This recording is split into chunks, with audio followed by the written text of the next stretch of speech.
A'udzubillahi minasyaitonirrajim. Bismillahirrahmanirrahim. Assalamualaikum warahmatullahi wabarakatuh. Al-Mahmud Allahu jalla jalaluhu wa musalla alaihi Muhammad wa aluhu wal mad'u lahu al-bilad wa rijaluhu. Bismillahi abtadi wa bi kitabillahi ahtadi wa bi sunnati nabiyhi Muhammad sallallahu alaihi wasallam aqtadi. Bismillahi tawakkalna 'ala Allah, la haula wa la quwwata illa billah. Asyhadu an la ilaha illallah wa asyhadu anna Muhammadar Rasulullah. Alladzina amanu wa hajaru wa jahadu fi sabilillah bi amwalihim wa anfusihim a'zamu darajatan indallah wa ulaika humul faizun. Sadaqallahul azim. Alhamdulillah, bersyukur kita kehadrat Allah Subhanahu wa taala kerana pada pagi ini sekali lagi dapat kita bersama-sama dalam siaran secara langsung untuk kita membicarakan tentang topik yang masih lagi dalam perbincangan yang sangat-sangat menarik, terutamanya bila melibatkan soal hijrah. Saya tengok pagi ni daripada mukadimah post yang siarkan awal pagi tadi, subuh tadi tu, rasanya dah banyak yang berkongsi, dah ada juga yang sebahagiannya dah komen.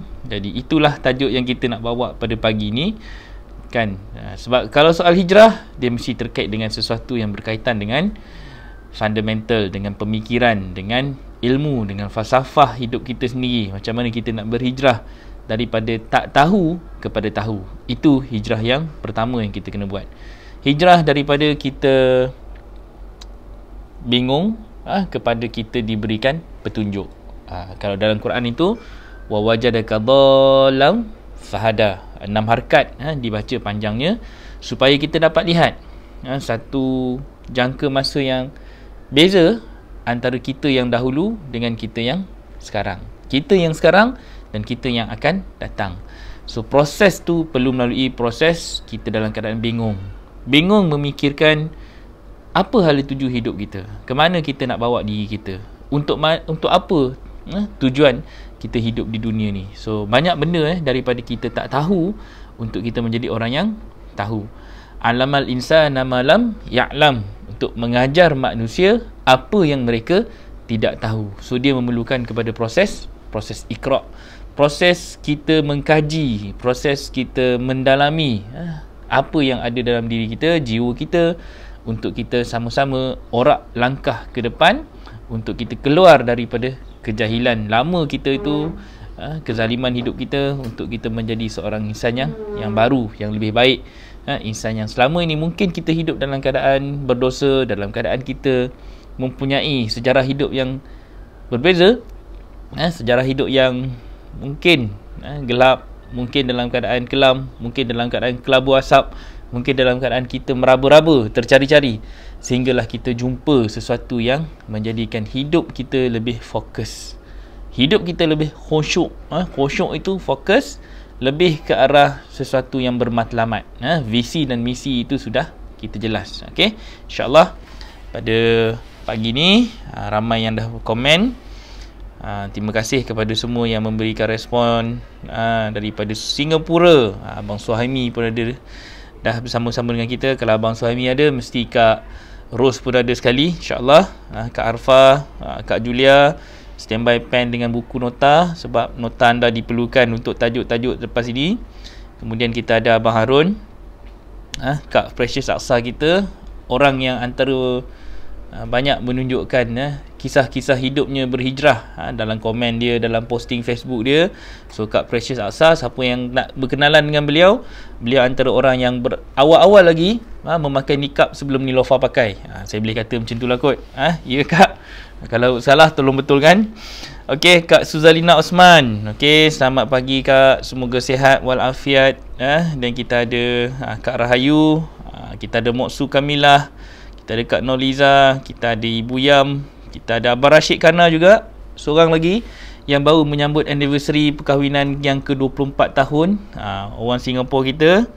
Okey, saya pun ucapkan dengan Kak Lin, semoga kekal bahagia, semoga diberikan sebanyak-banyaknya keberkatan umur dan usia sepanjang menjalani hidup berumah tangga. Dan insya-Allah dengan hidayah yang Allah berikan, dengan petunjuk yang Allah berikan, dengan sedikit ilmu yang kita dapat kongsi bersama dekat Al-Aqsa dulu, Allah bukakan, lapangkan, luaskan dada kita untuk kita mencerap lebih banyak ilmu yang akan kita kongsikan, insya-Allah. Okey. And then kita ada Kak Ros, teman seperjuangan di Al-Aqsa bersama dengan Kak Lin dan Abang Rashid, dengan Abang Suhaimi. Banyak sebenarnya ni, bash Al-Aqsa pun ada dekat dalam ni. Okey, Maestro Uno Alias, and then kita ada Muhammad Nur Hakim. Ni semalam sepatutnya ajak jumpa tapi tak dapat jumpa. Abang Wahidin, semoga sihat. Semalam saya ke Seremban bang, tapi tak ada rezeki nak jumpa bang. Okey, Ida Yuno, Kak Zurani Zulkafli, Waalaikumsalam warahmatullahi wabarakatuh. Termasuklah Mak Lang Nuraini dengan Kak Zaridah Shah. Semoga akan dipertemukan dengan jodoh yang baik. Ya Kak? Okey, itu saja daripada saya. Terima kasih kepada semua yang sempat saya baca, yang tak sempat saya baca. InsyaAllah kita akan sama-sama meneruskan kita punya perkongsian pada pagi ni. InsyaAllah saya pun hari ni semangat sikit sebab tajuk dia ada berkaitan dengan seorang yang kita kenali ramai, tetapi bukan kisah dia yang kita nak ceritakan. Kisahnya adalah kisah penghijrahan kita daripada yang tak tahu kepada yang tahu. Jadi apa yang saya kongsikan dekat dalam posting tadi tu, sebenarnya itu adalah satu mukadimah untuk kita sama-sama berfikir ke arah yang lebih baik. Sebab bila kita sembang pasal hidayah, orang akan lebih nampak hidayah itu cerita yang sesuatu yang kita tunggu. First, antara kesilapan kita yang pertama adalah kita ingat hidayah itu sesuatu yang akan turun daripada langit, padahal hidayah itu adalah sesuatu yang dah ada di bumi ni. Sesuatu yang memang dah ada di sekeliling kita. Sesuatu yang memang sentiasa berlegar di depan mata kita. Even nasihat daripada seorang kawan itu pun adalah satu hidayah. Apa saja yang diberitahu oleh ibu kita, ayah kita, cikgu kita, ustazah kita, ustaz, kalau kita nampak sesuatu yang tersiar dekat dalam TV, sesuatu yang memang berlegar dekat radio, sesuatu yang berbentuk nasihat, sesuatu yang berbentuk seruan, seruan ataupun doa. Doa itu seruan, seruan itu doa. Solat itu pun doa. As-solah itu pun adalah satu doa. Dan dia adalah satu pemangkin untuk kita keluarkan diri kita daripada kefahaman jahiliah kita, untuk kita menjadi orang yang mendapat petunjuk. So ini adalah satu proses yang kita kena akui. Hidayah itu sebenarnya berlegar-legar dekat sekeliling kita. Setiap hari, setiap masa, sepanjang hidup kita memang dah sedia ada. Tetapi dia bergantung kepada kita saja, sama ada kita ni nak ambil ataupun kita buat bodoh je. Sebab itu yang kita nak kena sama-sama fikirkan. Part yang kita buat bodoh tu yang kita kena sedar dulu. Sebab bila kita buat bodoh, as good as kita ni mengambil benda tu secara ignorant, kita ambil mudah, kita tak peduli. Bila tak peduli, itu yang Allah sebutkan dalam Al-Quran. Once kita ni tak jadi orang yang cakna, once kita jadi orang yang tak ambil kisah pun, sebenarnya hidayah-hidayah yang memang dah ada pun di depan mata kita, tetapi kita sebenarnya menjadi orang-orang yang zalim. Zalim kerana kita memilih untuk berada di dalam kegelapan. Kita memilih untuk berada di dalam zulumat. Zulumat itu daripada kata pokoknya zalim. Kita berada dalam keadaan kita sendiri yang memilih untuk menjadi orang yang begitu. So, soal hidayah itu kita duk sebut, kita duk nyanyi kan. Hidayah tu kita belum dapat lagi. Semoga kita mendapat seruan. Kita belum diseru, baik dalam apa-apa urusan lah. Dalam kita nak bertudung baik, dalam kita nak beramal soleh baik, dalam kita nak jadi orang yang lebih baik. Semua itu adalah hanya menunggu kemahuan kita daripada tak mahu kepada mahu. Satu proses yang peralihan daripada buruk kepada baik. Semua itu bergantung kepada keinginan dan kemahuan kita. Kalau dunia itu terlalu kuat, dunia itu terlalu kita sayangi, maka proses dia mungkin akan jadi lebih lambat. Proses untuk berjihad itu mungkin tak selicin apa yang orang lain lalui. Orang yang dah melaluinya pun ada fasa turun dan naik. Ada fasa diuji, ada fasa dia pun dalam keadaan berbolak-balik, sekejap ke kiri, sekejap ke kanan. Dan itu adalah satu lumrah, satu fitrah untuk orang-orang yang nak berubah. Macam semalam dan macam sebelum ni dalam artikel yang saya kongsikan, kalau nak berhijrah, bab hijrah ni, kalau nak berhijrah, biarlah kita dalam keadaan merangkak sekalipun, asalkan tidak berpatah balik. Merangkak tidak mengapa, sebab itu adalah proses hijrah. Dia perlukan sikit demi sedikit. Kalau semalam kita buka satu surah 17, surah 17 orang yang berjalan malam, Al-Isra, cerita tentang perjalanan. Macam mana kita nak berjalan dalam keadaan malam, dalam keadaan gelap, dalam keadaan teraba-raba, dalam keadaan kita memerlukan panduan cahaya yang sangat sedikit. Dengan sedikit itulah dia mampu untuk memberikan kita panduan. Kalau malam yang ada hanya cahaya bulan dan cahaya bintang, itulah sedikit cahaya yang dapat memberikan kita satu ruang untuk kita melihat alam ini walaupun dalam kegelapan, tetapi kita masih mampu lagi untuk bergerak. Daripada kita dalam totally black, pitch black orang cakap, dalam keadaan terlalu gelap sampai kita tak nampak langsung jalan ataupun masa depan. Tapi itulah fitrah dia. Allah memberikan alam ini, Allah memberikan ruang alam sebagai satu bentuk ruang kita mempelajari bagaimana untuk kita mengatur diri kita. Alhamdulillahirabbil alamin. Allah memberikan aturan alam ini untuk kita belajar macam mana Allah mengatur malam dan siang. Jadi kalau ada malam, pastinya ada siang. Kalau ada gelap, pasti ada terang. So kita nak duduk di mana? Itu pilihan kita.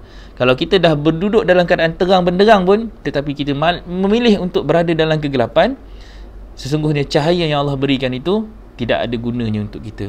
Ada orang berjaga sepanjang malam, tetapi esok siangnya dia membuta sepanjang siang dan dia hidup di waktu malam. Jadi rugilah. Jadi Allah dah bagilah siang dan malam itu ada tujuan dia, ada keperluan dia, ada manfaat yang kita kena ambil daripada dua situasi yang Allah berikan ini, supaya kita ambil pelajaran. So part ambil pelajaran itu adalah satu tugas untuk kita mencari hikmah, mencari pelajaran. Kalau kata kita yang memilih untuk duduk di dalam keadaan yang kita dalam comfort zone, kita dalam keadaan selesa, jadi kita akan jadi orang-orang yang rugi.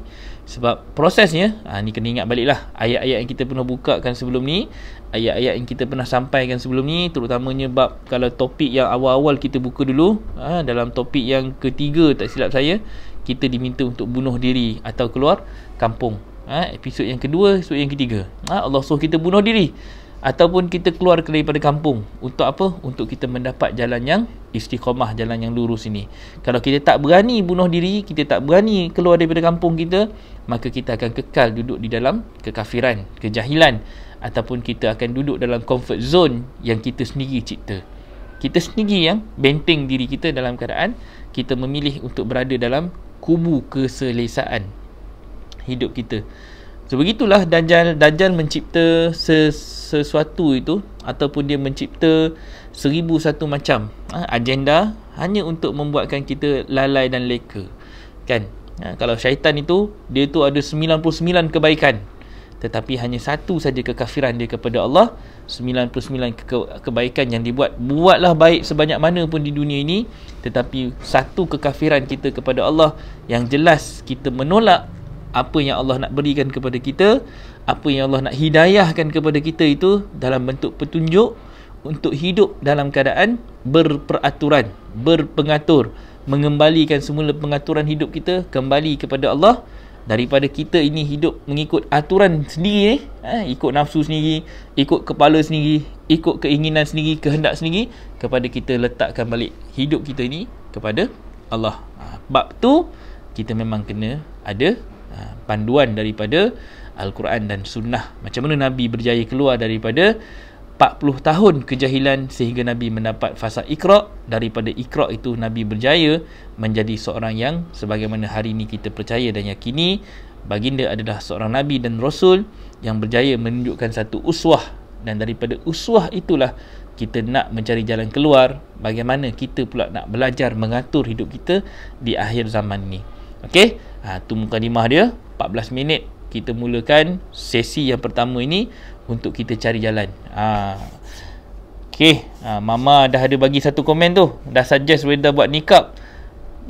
Sebelum ni kita ada buat, Mama. Waktu kita pergi umrah tu memang kita ada, Werda ada keluarkan satu nikab khas untuk umrah sajalah, tidak kita pakaikan benda tu sebagai satu yang casual untuk kita pakai pada hari-hari. Tapi part tu memang ada pernah dibuat oleh pihak Werda lah. Sikit demi sikit kita usahakan, kita cuba cari jalan macam mana kita nak memperbaiki diri, insyaAllah.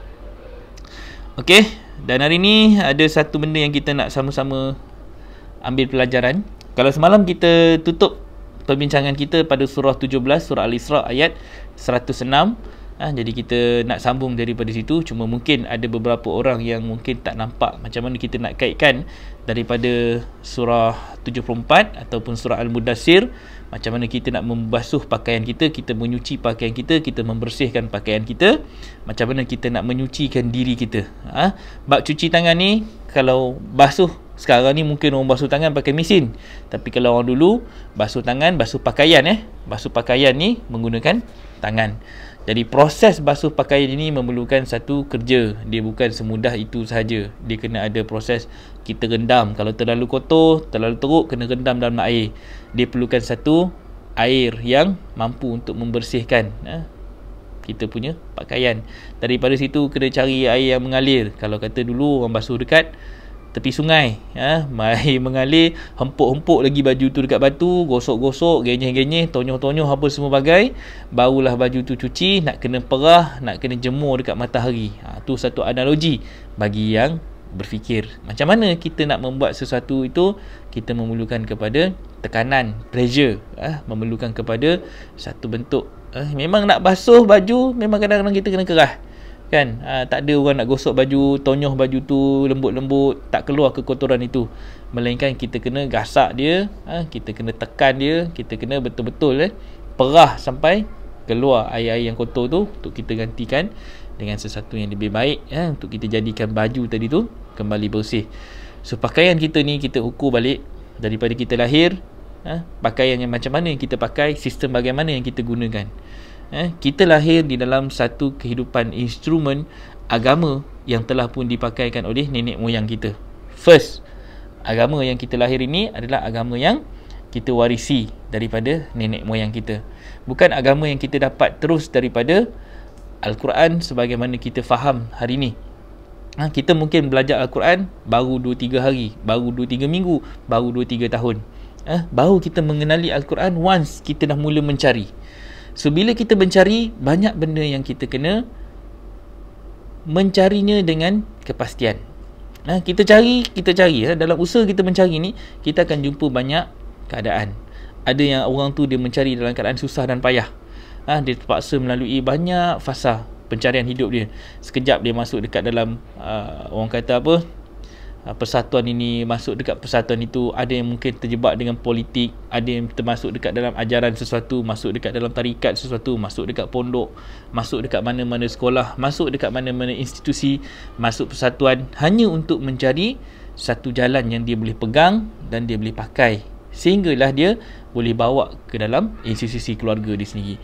Jadi perjalanan itulah yang menyebabkan kita menjadi orang yang sentiasa mencari sesuatu yang pasti. Sebab apa? Sebab hidayah itu, macam kita dakapkan tadi, macam kita nampakkan tadi, hidayah itu memang dah ada depan mata kita dah. Hidayah itu memang dah sedia ada di depan mata kita. Dia memang berlega hari-hari. Cuma antara kita ini nampak, buat-buat tak nampak, ataupun kita ni orang yang biarkan dulu benda tu, ataupun kita ni jadi orang yang rakus kepada ilmu. Dah nampak satu benda tu, kita jadi orang yang terus grab. Bila dah grab benda tu, dah dapat benda tu, kita cepat-cepat mencari macam mana kita nak istiqomah pula dengan hidayah yang kita dapat. So part itu kita perlukan kepada satu penjelasan yang lebih kemas, lebih kita dapat structurekan benda tu dalam bentuk perkongsian ayat-ayat, insya-Allah. Okay, so untuk pagi ni saya tak nak keseorangan kalau boleh. Saya nak kongsikan dalam grup bicara maqasid tu. Okay, siapa yang hari ni nak berkongsi kesan dan pesan sebelah dalam pukul 10.50 ataupun 11 nanti, siapa yang nak bersama-sama saya dalam two way communication, kita bersama-sama dalam program pada pagi ni, boleh masuk melalui link yang saya berikan dalam grup ni, dan kemudian kita akan bersama-sama dekat di hujung program nanti. Okay, saya dah tulis link kesan dan pesan.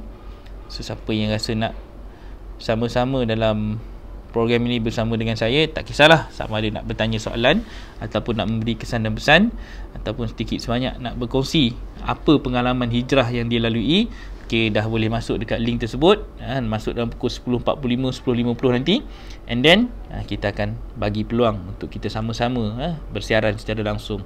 InsyaAllah, tajuk hari ni kita nak sambung daripada ayat yang dibukakan semalam.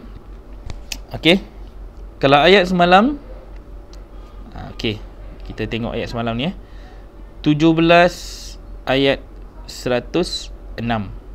Ni ayat Dr. Azmi bagi kat saya semalam. Okay, tengok ayat ni.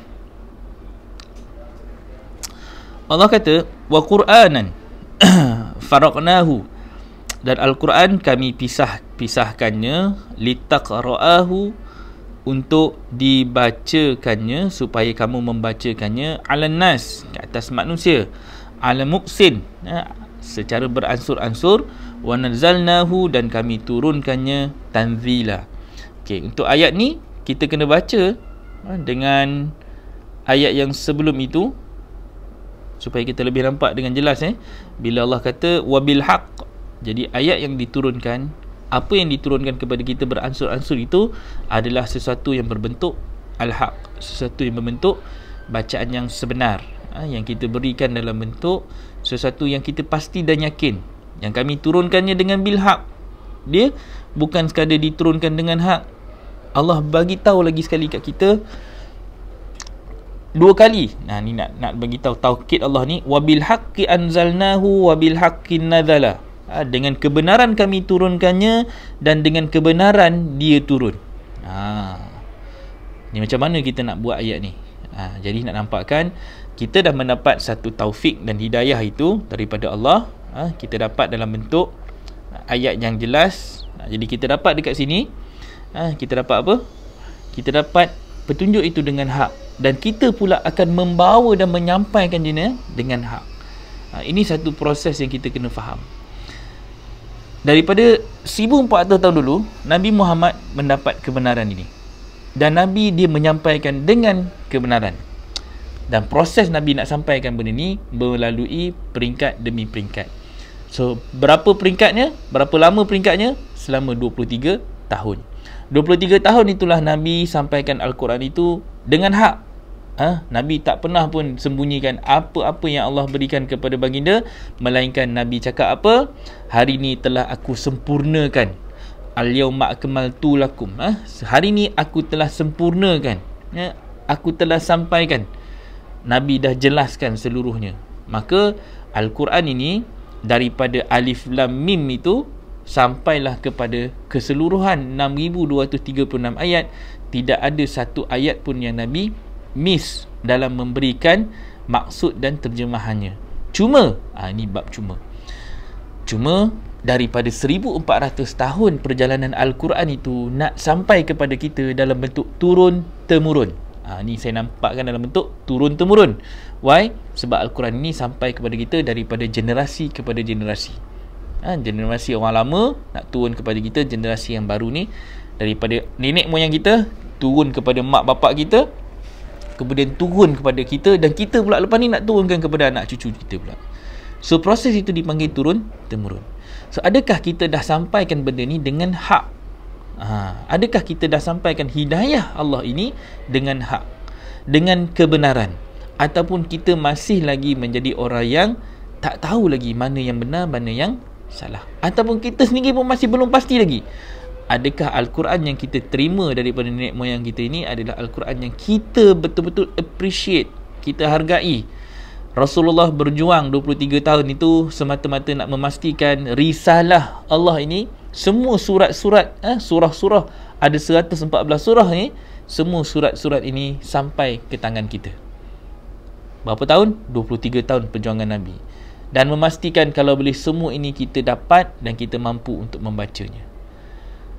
Jadi semalam, ni cerita semalam lah. Semalam saya ada baca ataupun satu video ada lalu dekat timeline saya semalam. Dia menampakkan bagaimana seorang pengkaji Yahudi, wanita. Saya yakin ada yang dah menontonnya. Kalau tak menonton lagi, boleh cari dekat dalam Facebook timeline masing-masing, kisah seorang wanita Yahudi yang membaca Al-Quran, lalu dia menemui satu mukjizat dan keajaiban yang ada dalam Al-Quran itu, sehingga dia terpaut dengan Islam, terpaut dengan Al-Quran. Jadi dia kenal Islam, dia mengenali Nabi Muhammad, perjuangan dia dan apa yang disampaikan oleh Nabi adalah melalui Al-Quran. Sebab dia nampak kan, bila dia membaca Al-Quran itu dengan macam mana? Dia baca bukan sekadar dia membaca terjemahannya saja. Sebab dia menampakkan ini orang Yahudi lah. Dan saya ada pandangan yang dibawa ataupun kajian yang dia nampakkan itu, kita bersetuju dalam beberapa perkara. Sebab apa? Sebab laluannya pun sama macam mana kita mengkaji. Kita mengkaji Al-Quran bukan kita sekadar membacanya dalam bahasa Arab. Dia nampakkan apa? Dia nampakkan waktu dia mengkaji Al-Quran itu, dia baca Quran, dia rasa diri dia hanyalah seperti seorang turis. Tahu? Dia baca Al-Quran, dia baca dalam bahasa Arab. Dia baca Al-Quran sebab dia punya Arab tu tak berapa nak mahir, tak berapa nak fasih, so dia baca dalam terjemahan. So bila dia baca terjemahan, dia jumpa sesuatu yang selama ni dalam kitab Taurat dan kitab Injil menceritakan, tetapi Al-Quran itu menjelaskan Taurat dan Injil. Itu hidayah ni. Ni cerita orang yang dapat hidayah ni. Cerita Yahudi tadi yang mengkaji Al-Quran. Kenapa dia kaji Al-Quran? Dia nak menulis biografi Nabi Muhammad. Dia mula-mula dia ingat dalam 3 minggu dia boleh settle lah kerja ni. Tapi rupanya 3 bulan pun dia tak boleh lagi. Sebab apa? Bila dia ngadak Al-Quran, lagi banyak dia tahu, lagi banyak rupanya dia tak tahu. Lagi banyak benda dia baca, lagi banyak benda yang terbuka. Lagi banyak rahsia yang dia nampak. How dia dapat benda ni? Macam mana dia jumpa rahsia ini? Kerana dia membacanya berdasarkan harfiah. Dia membaca berdasarkan kata demi kata. So conclusion yang kita dapat daripada kata demi kata ini, dia membuka kita banyak lembaran. Sebab bahasa Arab adalah satu bahasa yang sangat puitis, yang memiliki makna yang sangat-sangat cantik dan penuh dengan maknawiyah. Dia ada makna yang bukan sekadar satu makna. Dia ada terlalu banyak makna. That's why kalau kita tengok, kalau siapa yang mengkaji Quran lah, kalau saya sendiri pun, kita dah banyak naskah Al-Quran kita baca dan kita kaji, dan kita dapat lihat dengan sendiri, mata kepala sendiri kita tahu perbezaan-perbezaan yang ada dalam Al-Quran yang kita baca. Dan antaranya dalam surah Al-Fatihah sendiri. Bila kita baca Fatihah, kita kata kita boleh jumpa satu version of terjemahan. Kita buka Al-Quran lain, ni ada terjemahan lain. Kita buka Al-Quran ni ada terjemahan lain. Padahal Al-Fatihah itu dalam bahasa Arab ada 29 kalimah saja. 29, tak banyak perkataan Arab dalam perkataan ataupun dalam surah Al-Fatihah. Tapi kalau kita lihat daripada 29 perkataan tu, bila diterjemahkan, dia akan mengembang dengan makna yang ditambah-tambah. So bila ada perkembangan itu, dia akan membawa maksud yang lari jauh daripada apa yang disampaikan oleh perkataan-perkataan tersebut. Yang itu yang kita kena baca, dan kita kena refer balik kepada maksud asal perkataan yang Allah dah berikan kepada kita, exactly what is the meaning of the correct word yang Allah cuba berikan kepada kita. That's why banyak hari ni kita tengok ada banyak Al-Quran perkata, banyak diberikan Al-Quran dalam bentuk harfiah. Supaya apa? Supaya once kita membaca terjemahan, we can go back to perkata. Untuk apa? Untuk memastikan kita tidak membaca terjemahannya saja, tetapi how to relate dengan maksud asal perkataan yang diturunkan. Bahasa Arab sangat cantik, sangat indah. That's why Allah pelihara Al-Quran ini dalam bahasa Arab. Kerana satu perkataan Arab itu dia mampu untuk memberi terlalu banyak makna. Okay? That's why kadang-kadang kita baca terjemahan dia lari jauh sangat. Kenapa jauh sangat larinya? Why? Kerana dia cuba mengembangkan lagi apa yang ada pada satu perkataan. Satu patah perkataan Arab itu nak dikembang-kembangkan lagi. Macam bahasa Melayu nak translate bahasa Inggeris. Bahasa Inggeris cakap sepatah dua saja, tapi bahasa Melayunya boleh jadi 10-15 patah perkataan. Why? Hanya untuk menjelaskan 2-3 patah perkataan itu. Sama dengan bahasa Arab, satu perkataan, tapi bahasa Inggeris memerlukan 2-3 patah perkataan. Apalagi bahasa Melayu nak menterjemahkan satu perkataan yang disampaikan oleh orang Arab, kan? Jadi itu antara benda-benda yang kita kena ambil pelajaran. So apa cerita orang Yahudi tadi? So wanita Yahudi tadi dia menampakkan, bila dia baca Quran, dia rasa seperti dirinya seorang turis. Dia dah tenggelam dalam kenikmatan membaca Al-Quran. Seronok dia kata. Dia baca Al-Quran, dia rasa semakin nampak, semakin jelas. Dia baca, dia rasa semakin tenang. Dia rasa hari ni seolah-olah dia dapat hidayah. Dan dia pun curi. betul ke apa yang aku baca ni? Adakah aku dah tak tersesat? Tersesat tu maksudnya dia dah terkeluar daripada Yahudi. Maksudnya dia dah nampak Islam tu yang hak, yang sebenar. Dia dah dapat kebenaran itu, but then benda tu cuma datang semalaman. Dia dapat, dia yakin, next day dia bangun, dia rasa dia kena mencari lagi. Untuk apa? Untuk dia memahamkan lagi apa sebenarnya mesej-mesej Al-Quran. So bayangkan, dia baca dalam tempoh 3 bulan, dia mengkaji Al-Quran itu khusus untuk dia memahami apa yang disampaikan oleh Allah. Itu Yahudi. Okay? Kita letak tepi cerita Yahudi tu. Kita ambil pula kita sebagai seorang Islam. Al-Quran itu sudah lama berada dalam rumah kita. Al-Quran itu sudah lama berada dekat dalam rumah kita. Dah berapa lama ada? Daripada kita kecil, sebelum kita lahir pun sebenarnya Al-Quran itu dah pun ada dalam rumah kita. Tetapi bagaimana kita appreciate Al-Quran itu sebagai sumber rujukan, sumber hidayah, perlembagaan hidup kita, dan sebagai satu peraturan yang nak mengatur kita. Kalau kita hanya membaca Al-Quran itu dalam bahasa Arabnya saja, then jadi macam orang Yahudi tadi tu, we just a tourist dalam agama kita sendiri, dalam Al-Quran kita sendiri. Kita baca tetapi kita tidak faham. Orang Yahudi tadi baik sikit daripada kita, dia faham. Kita ni yang dah berapa lama kita hidup dengan Al-Quran tadi tu, sampai kita dah besar, tapi malangnya kita bacanya tanpa kefahaman. Kita pulun sungguh-sungguh membacanya dalam bahasa Arab, tetapi malangnya kita tidak berusaha untuk memahami petunjuk Allah. That's why ada orang sampai hari ni dia kata tak ada perkataan pun, tak ada perintah pun yang kata, yang Allah kata arak dan judi itu haram. Sebab dia tak pernah jumpa pun ayat Allah itu. Macam mana kita nak jumpa kalau kata kita sendiri tak mengkaji? Kata pergi sekolah, memang pergi sekolah, memang ada ustaz mengajar, memang ada ustazah mengajar, memang ada dalam peperiksaan. Tapi kalau kata kita ini hanya ambil periksa pun untuk kita dapat sijil, belajar pun hanya untuk dapat sekeping ijazah, untuk dapat sijil, untuk lulus sekolah, then dia tidak mampu untuk memberikan kita apa-apa kesan. Kita cuma exam oriented. We just a product of a school. Kita cuma jadi satu produk daripada university. Kita cuma jadi satu orang yang keluar daripada universiti, tetapi malangnya kita melalui satu conveyor system.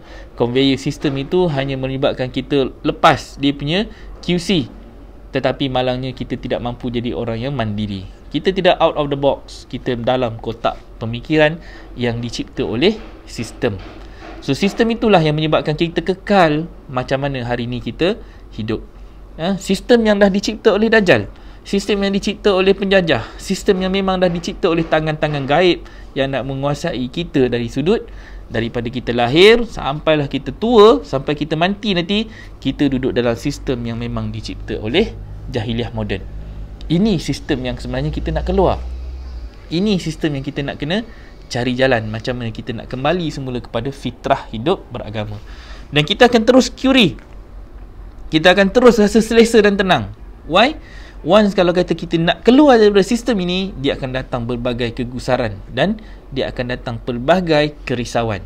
Macam mana Allah sebut dalam Quran, kita ini pasti akan diuji dengan kelaparan, dengan kekurangan harta benda.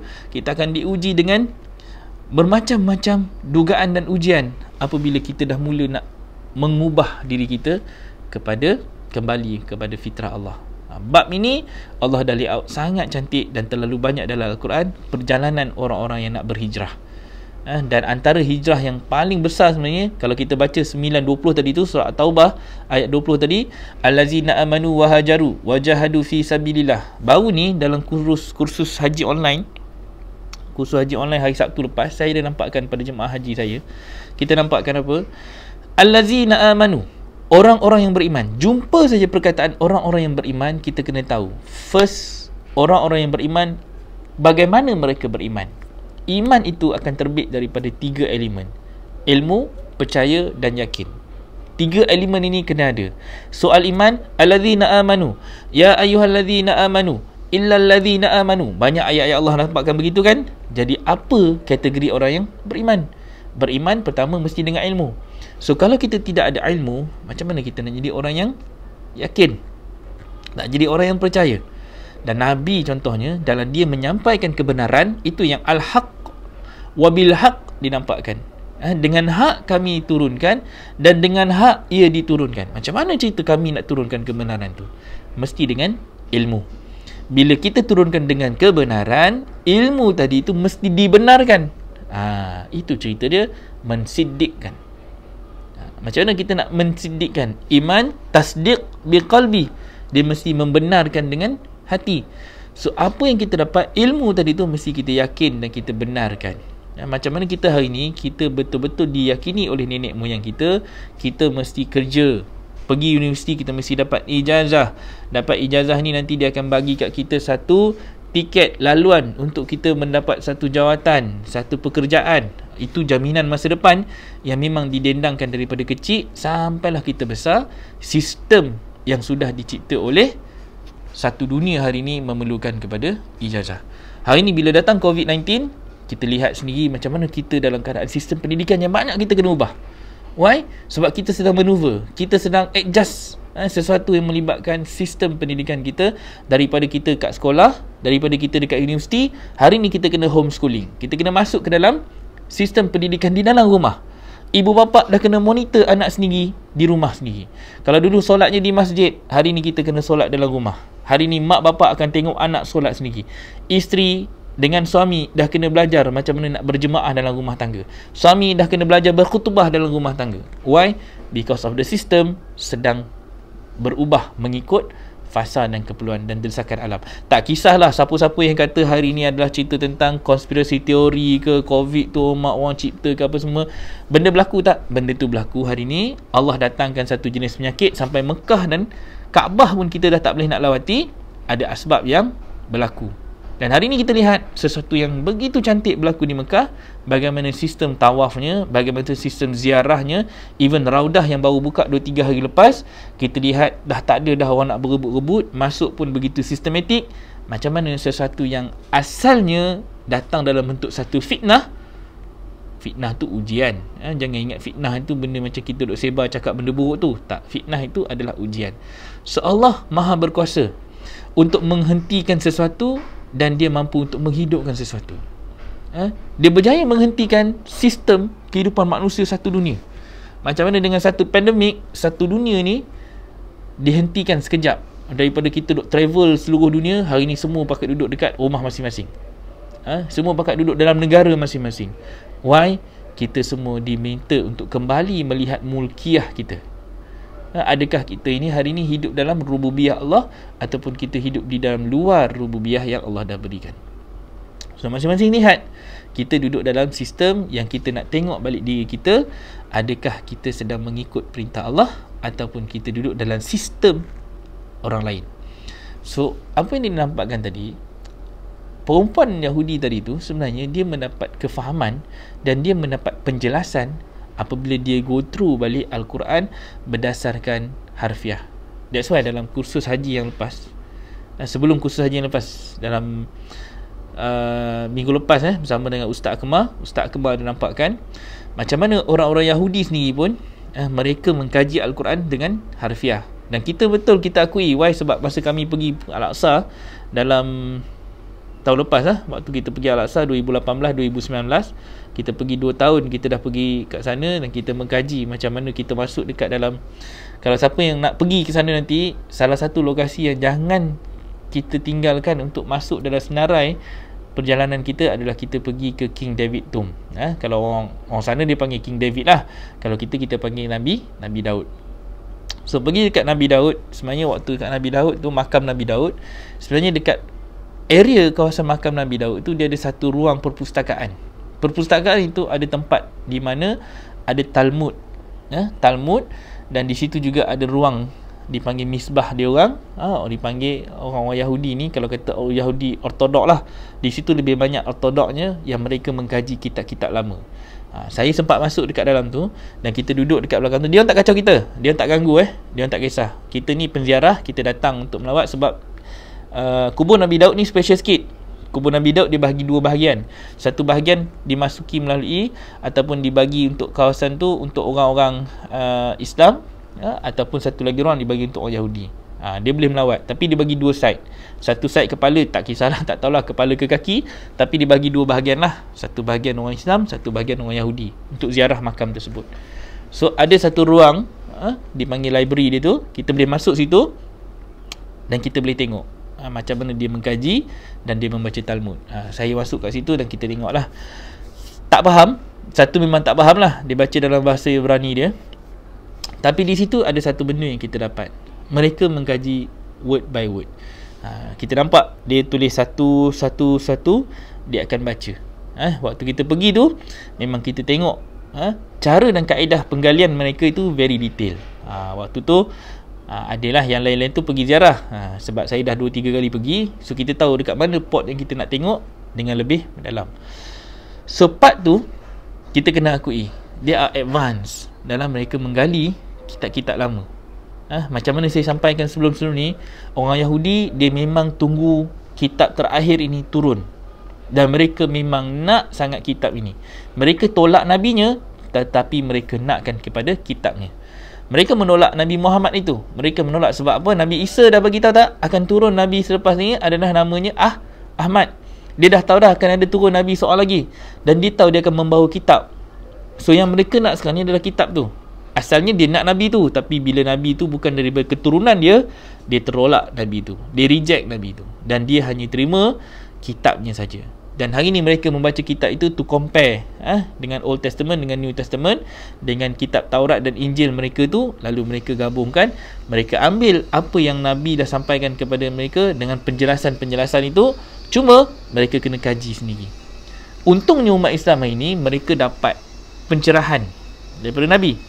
Itulah apa yang Nabi sampaikan, dalam bentuk banyak hadis ada, dalam bentuk Nabi tunjukkan melalui uswah. Benda-benda tu adalah satu teknik dan taktik, hikmah yang Nabi sampaikan. But then kita masih lagi belum dapat benda tu secara pasti. Kita ni nak kena baca, kita yang nak kena rajin menggali Quran itu. Sepatutnya kita. That's why saya nak cakap tadi, Quran yang dah ada dalam rumah kita itu dah berapa lama, dah berapa tahun, dah berpuluh tahun, dah berabuk sekalipun, apa yang kita ambil, extract daripada ayat-ayat Allah tadi tu untuk kita guna untuk menguatkan kefahaman dan hujah kita.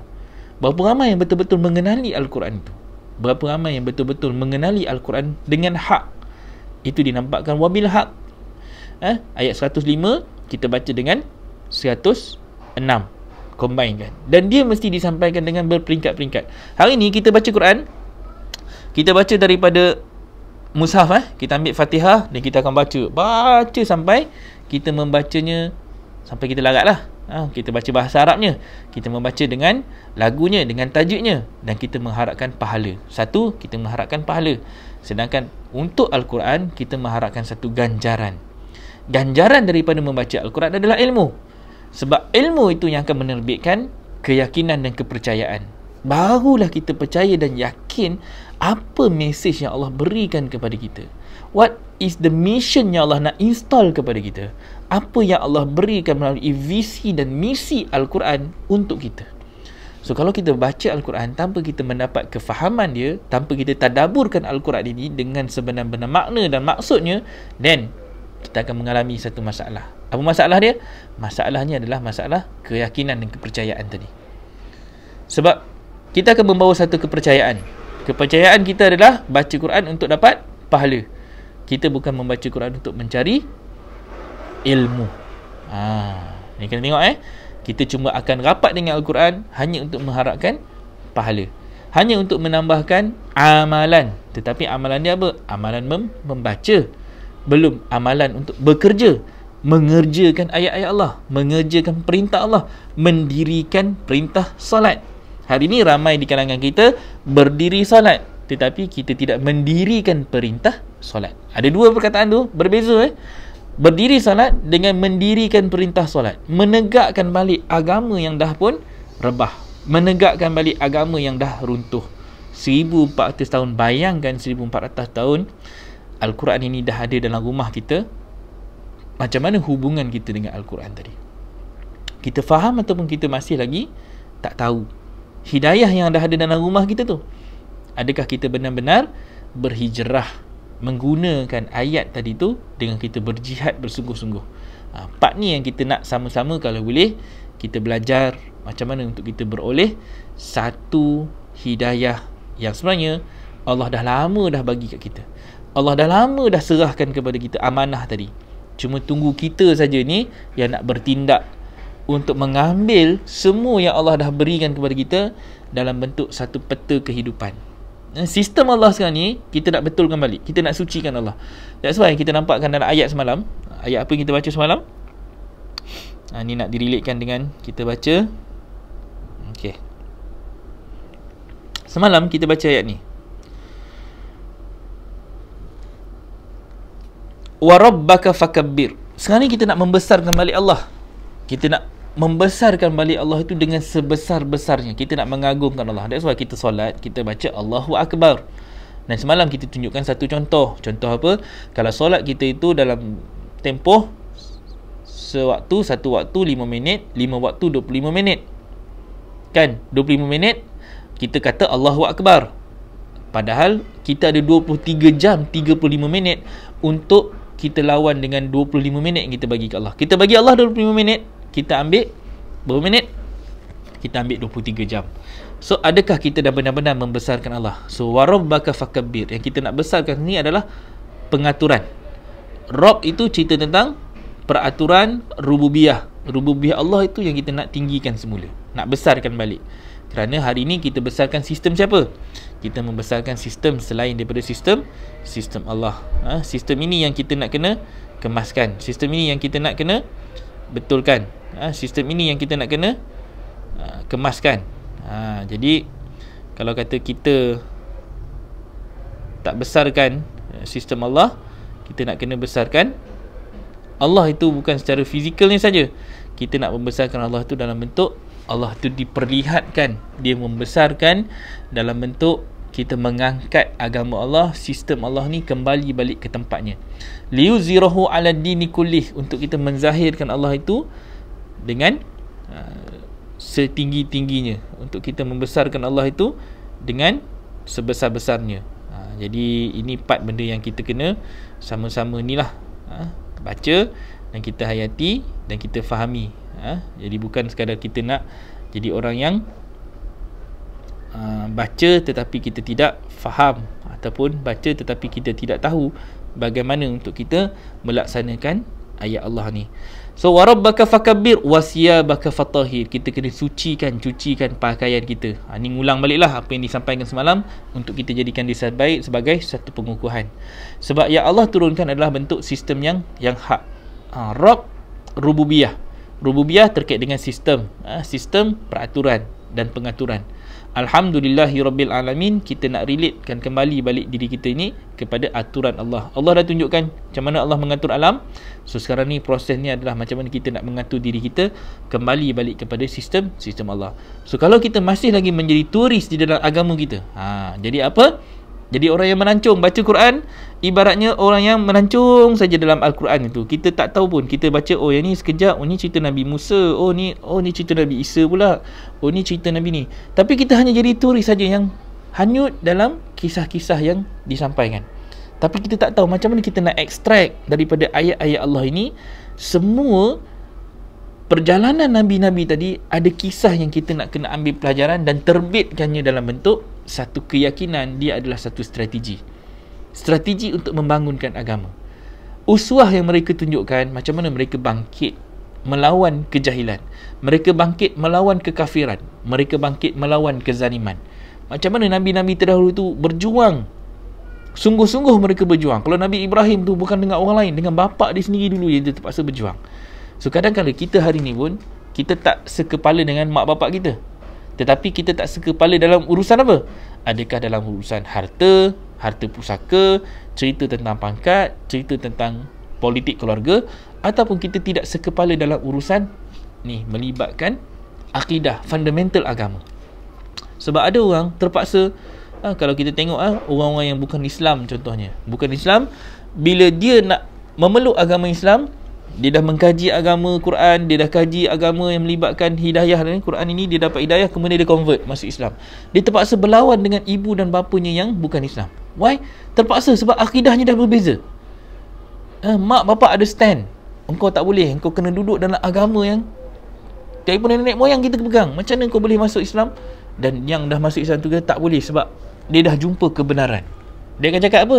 Dia dah jumpa kebenaran. Dia dah nampak Islam ini adalah agama yang benar. Dan dia terpaksa berlawan dengan ibu dan bapa dia. Walaupun mak bapa dia itu adalah orang yang melahirkan dia sendiri. Sebab dia dah jumpa yang hak. Kita ni dengan mak bapa kita dah lahir dalam keluarga Islam, tetapi acuan yang kita lahir itu adalah acuan dalam bentuk yang salah. Sedar ataupun tidak, sebenarnya kita duduk dalam sistem yang dicipta oleh Dajjal. Kita ralik, kita leka, kita lalai, kita lupa misi dan matlamat kita dalam hidup beragama. Dan kita sibuk dalam urusan duniawi, kita sibuk dengan game. Oh tak apa main game, tak apalah, kita sibuk dengan golf, kita sibuk dengan benda yang kita suka, main kereta kontrol, main benda-benda yang kecil-kecil, main futsal, main bola apa semua, tak apa. Janji engkau solat, engkau puasa, engkau bayar zakat, engkau pergi haji. Engkau buat semua ni tak apa. Sebab Islam kita hanya tinggal bab ritual saja. Islam kita tak apa, engkau semayang, tapi dalam masa yang sama pergi berzina. Dan problem, tak apa, janji kau solat apa semua, keluar daripada solat tak pakai tudung. Ada masalah. Sebab kita tak nampak bahawa benda ni berlaku depan mata kita. Even benda ni sebenarnya hari-hari kita nampak. Teman kita sendiri, kawan kita sendiri, kita dah pakai tudung elok, tak apa, fine, itu kita. Mungkin kita dah ada kesedaran, tapi kawan kita sendiri masih belum lagi bertudung. Hidayah dah ada tak? Hidayah dah ada. Kita dah dapat hidayah itu, kita dah dapat kebenaran itu, tapi kawan kita sendiri belum merasai itu. That's why saya tulis benda-benda yang sekecil-kecil, pakai stokin, sekecil-kecil, melabuhkan tudung. Ni belum cerita daripada tak pakai tudung kepada pakai tudung. Daripada tudung singkat nak labuh, itu pun satu hijrah yang sangat-sangat besar bagi seseorang wanita. Lelaki apa lagi? Terlalu banyak kita punya ujian dan dugaan. But then, kita hidup terlalu senang lenang hanya kerana kita lahir dalam Islam. Kita tak rasa pun sangat-sangat nak bersusah payah nak membaca dan mengkaji Quran itu, mendalami agama sampailah kita jelas dan faham. Pada kita dah lahir Islam, IC kita dah Islam, nama kita dah Islam, cukup syarat kita Islam. Tak. Kita kena baca Quran itu sampai kita faham dan jelas apa sebenarnya tujuan penciptaan kita di atas muka bumi ini. Dan jangan kita mimpi masuk ke syurga kalau kita rasa kita belum diuji lagi dengan mencari agama yang sebenar ni. Jangan kita rasa selesa hanya kerana kita dah lahir Islam tetapi kita tak memahami Al-Quran, kerana syarat untuk kita kenal Al-Quran itu ada dalam soalan dalam kubur. Man imamuka? Siapa imam kamu? Sekarang boleh jawab Quran, tapi kita kenal tak Quran? Ditanya man nabiyuka? Siapakah nabi kamu? Oh, kita jawab Nabi Muhammad sallallahu alaihi wasallam. Sekarang kita jawab lagi, aku sayang Nabi. Engkau kenal tak cerita Nabi? Engkau tahu tak kisah Nabi? Engkau tahu tak kisah Nabi dalam Al-Quran? Engkau tahu tak teguran-teguran yang Allah bagi dalam Al-Quran? Allah tahu tak Nabi Muhammad ditegur, isteri-isterinya ditegur? Ada tak dalam Quran? Ada.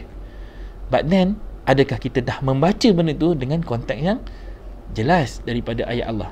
Ataupun kita cuma baca daripada buku, kita baca buku motivasi, kita dengar ceramah. Tak sama dengan ceramah dengan kita baca sendiri. Sebab apa? Kita perlukan pendengaran, penglihatan dan hati untuk menilai ayat itu dengan jelas, dengan sendiri. We have to be a connection antara kita dengan ayat Al-Quran itu.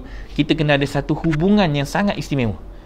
Tapi kalau dengan Quran yang ada depan rumah kita, dalam rumah kita, depan mata kita tu, kita masih tak rasa ada connection, tak ada satu hubungan yang istimewa dengan Quran itu, dan ya ayyuhallazina amanu, ilmu, percaya dan yakin tadi tu, 3 elemen ni kita kena question, kita kena cari balik. Adakah kita benar-benar hidup berdasarkan apa yang Allah dah perintahkan dalam Quran, ataupun kita hanya hidup dalam keadaan kita bersangka-sangka. Sangka-sangka kita dah Islam, sangka-sangka kita akan dapat syurga, sangka-sangka kita dah akan duduk dalam keadaan yang tenang, yang comfort zone ni, selesa dengan apa yang kita dah ada. Padahal banyak lagi yang kita tak tahu. Ni kita belum anak cucu kita, belum anak-anak kita yang terbiar dengan gejala sosial yang ada depan mata kita, dengan segala benda yang hari-hari akan jadi ujian, fitnah untuk menguji keimanan kita. Bab tu kita kena akui, hidayah yang ada hari-hari depan mata kita ni belum tentu dapat memasuki dalam jiwa kita untuk kita kembali semula kepada Allah. Nak tunggu hidayah? Dah ada dah. Quran itu sendiri adalah satu hidayah yang Allah turunkan dengan kebenaran. Hidayah yang Allah dah berikan kepada kita dalam bentuk petunjuk, dalam bentuk satu jalan. Allah dah kata apa? Ihdinas siratal mustaqim. Kita minta tunjuki kami jalan yang istiqamah. Sekarang ni yang kita dah dapat, hidayahnya dah ada. Babnya adalah nak istiqamah. Macam mana kita nak terus istiqamah? Kalau Quran yang ada depan rumah kita pun, dalam rumah kita pun, depan mata kita pun, kita belum lagi benar-benar faham, kita kaji, kita gali dan kita hayati. Tahu hayati ni hidup kan? Kita tak hidupkan lagi Quran itu dalam diri kita. Kita tak jadikannya sebagai manual kehidupan kita. Kita tak jadikannya sebagai satu peta untuk kita kembali semula kepada Allah. Then gone. Kita akan kekal sebagai orang-orang yang rugi. Wal asr innal insana lafi khusr. Lepas tu apa Allah kata? Illal ladzina amanu, kecuali orang-orang yang beriman. Dia beriman macam mana? Dia beriman dengan ilmu, dengan yakinnya, dengan kepercayaan dia. So kepercayaan mana yang kita nak gugurkan? Kepercayaan nenek moyang kita yang selama ni kita rasa, kita yakin, kita sangat-sangat selesa Islam yang kita dapat dengan mudah melalui darah daging. Jadi hari ni kita nak mencabar diri kita balik. Cabarannya adalah kita membaca Al-Quran, bukan sekadar terjemahannya, kita mengkaji harfiahnya, untuk kita tadabbur, untuk kita memahami each and every word.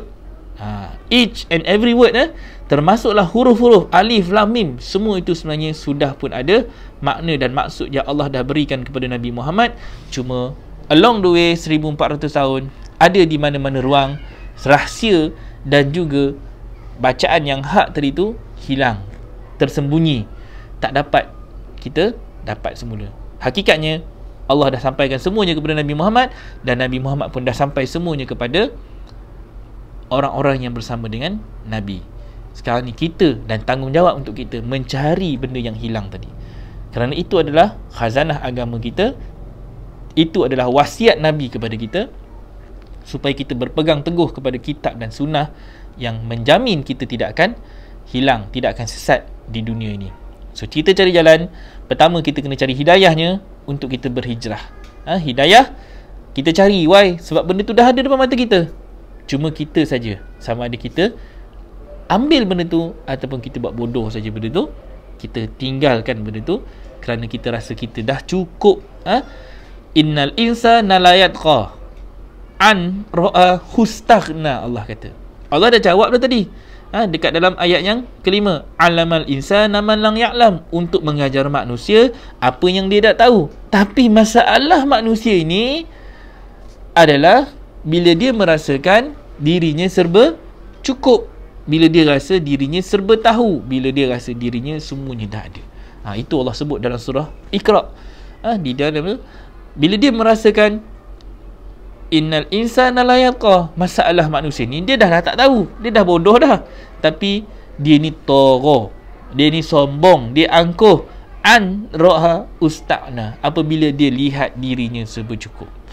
Kita rasa kita ni Islam dah cukup. Cukup dengan solat, cukup dengan puasa, cukup dengan zakat, cukup pergi umrah dan haji. Dan kita ingat kita dah selesai dah kita punya tanggungjawab agama kita. Tapi selagi Al-Quran ini kita belum jelas, belum faham, kena ingat dia tak jadi satu perlembagaan hidup kita. Okey, itu satu benda yang kita nak ajar untuk sama-sama kita ada hubungan yang istimewa dengan Al-Quran. Why? Kerana itulah sumber rujukan, jalan untuk kita pergi ke syurga. Alright. Ada soalan, Ustaz, bagaimana untuk kekal istiqamah selepas penghijrahan? Wahal iman ada pasang surut, turun naik. Alright. That's why tadi nak nampak kan, iman ini kalau kita faham, iman ini 3 elemen dia. Pertama, ilmu. Kedua, yakin. Dan ketiga, percaya. 3 elemen lah, mana-manalah. Yang pertama sekali mesti ilmu dulu. Percaya dan yakin itu datang kemudian. So kalau kita turun dan naik itu semua adalah kita punya kemahuan. Tahu? Kemahuan kita kepada ilmu. So orang yang dekat dengan majlis ilmu, dia akan rasa semangat. Sebab apa? Sebab lingkungan dia. Orang-orang yang bersama dengan kita itu adalah orang-orang yang sentiasa dalam keadaan yang positif. Tapi once kita keluar balik daripada lingkup, ruang lingkup yang positif ni, kita duduk dengan orang yang negatif, dan kita akan jadi lemau balik. Lemau ni memang berat lah. Masa itulah kita akan turun. Al-iman yazidu wa yankus. Iman itu kejap bertambah, kejap berkurang. Yazid bertambah, yankus dia akan kurang. Jadi kita ni nak kena tahu macam mana kelompok ruang lingkup kita. Mungkin saya kena tulis kot, macam mana kita nak duduk dalam persekitaran, lingkungan yang positif. So kalau kawan-kawan kita dah identify ini kawan-kawan yang mengajak kita ke arah negatif, so kita bukan nak putuskan silaturahim, tetapi menjarakkan, menjauh sekejap. So kita cari orang-orang yang positif. Orang yang positif ni dia berkumpul kat mana? Kebanyakannya duduk kat masjid lah orang yang positif. Tapi hari ni pun payah dekat dalam masjid pun. That's why ada satu hadis Nabi tu dinampakkan, dalam masjid ni jangan sembang benda lain. Kau sembang politik je, habis. Sembang hal dunia je, habis. So masjid sebenarnya adalah tempat untuk kita mencari taman ilmu. Taman ilmu itu adalah raudah. Dalam raudah itu adalah majlis ilmu. So kita kena cari raudah kita. That's why dalam rumah tangga, setiap kali pergi umrah ke pergi haji ke, saya akan pesan, umrah adalah tempat untuk kita mencari apa yang ada pada rahsia Masjidil Haram, Masjidil Nabawi. Kalau Masjid Nabawi tu ada raudah, kita kena balik rumah tangga kita kena cipta sistemnya yang berbentuk sistem yang Nabi dah ajarkan. Kena ada raudah. Antara mimbar dan rumahku ada satu ruang dipanggil raudah. Raudah itu taman ilmu. So kalau rumah kita hari ni tak ada taman ilmu, kita kena cari jalan. Macam mana kita nak duduk dalam majlis ilmu? Itu tempat untuk kita sentiasa positif. Dikobarkan semangat, digoncangkan kemahuan kita, keinginan kita, dimasukkan elemen-elemen knowledge, ilmu yang memberikan kita kefahaman untuk kita take action. Bukan faham, angguk tapi tak ada action. Angguk tu tanda kita faham, tapi dia dituntut dengan tindakan. Apa kita nak kena buat? So kita dah rasa, kita dah tahu dah kita ni bodoh, kita ni zalim, kita ni ingkar, kita ni orang yang rugi. Takkan kita nak duduk saja. Apa kita punya action untuk kita keluar daripada apa yang dinampakkan tadi? Okay, so part tu kita kena cari jalan. Okay, so kalau kita nampak iman itu cerita ilmu, so yang menyebabkan kita jadi lemau ni apabila kita tidak berilmu dan kita tidak amalkan ilmu tadi tu. That's why tadi tu kalau tengok ayat tadi, ayat surah 17, surah Al-Isra ayat 106 tu, Quran ini mesti disampaikan dengan berperingkat-peringkat, beransur-ansur. So datang kelas, mungkin dapat 1-2 ayat. Balik rumah, execute. Datang balik, ambil lagi ayat-ayat yang ada. Esok balik, datang balik. So kita buat di circle maqasid ini, bicara maqasid ini untuk apa? Untuk kita duduk dalam ruang yang positif. Semua yang ada dalam ni adalah orang-orang yang nak mencari balik Al-Quran sebagai panduan hidup. So dengan panduan hidup yang ada ni, kita jadi satu bonding. Masing-masing kejar mengejar untuk membaca Quran, untuk mengenali apa rahsia-rahsia yang ada dalam Al-Quran. Tu yang pergi umrah hari tu, balik, bonding itu masih kuat, masih kekal. Kenapa? Sebab bonding tadi tu bukan kerana Ustaz Syauqi yang bawa umrah tu. Tak. Saya cuma jadi orang yang menyampaikan risalah, menyampaikan ayat-ayat Allah, dan kita memberikan petunjuk macam mana kita nak keluar daripada kekafiran kita, kelemahan kita, kekurangan yang ada pada kita dari sudut ilmu, untuk kita kembali semula kepada Al-Quran dengan sebenar-benar takwa. Bab ni sebenar-benar takwa, sebenar-benar komitmen, sebenar-benar committed. Takwa bicara committed. Takwa bicara how to commit kepada Allah. Ittaqullah, committedlah kepada Allah. Macam mana nak committed kepada Allah? First, dengan kita membaca ayat-ayat dia, membaca Al-Quran dengan kefahaman, dan we execute kefahaman tadi, kita bainatkan, kita buktikan dalam bentuk pelaksanaan, kerja buat, bukan dalam bentuk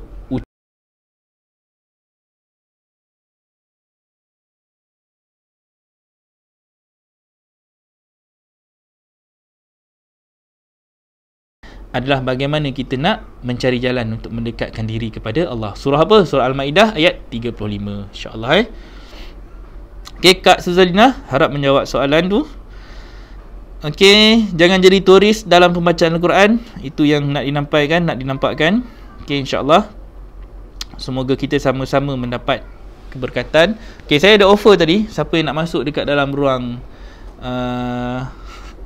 bicara maqasid live pada pagi ni, nampaknya tak ada yang nak memberikan ucapan ataupun nak bersama-sama dengan kita pada pagi ni. Bukan bagi ucapan, bagi kesan dan pesan.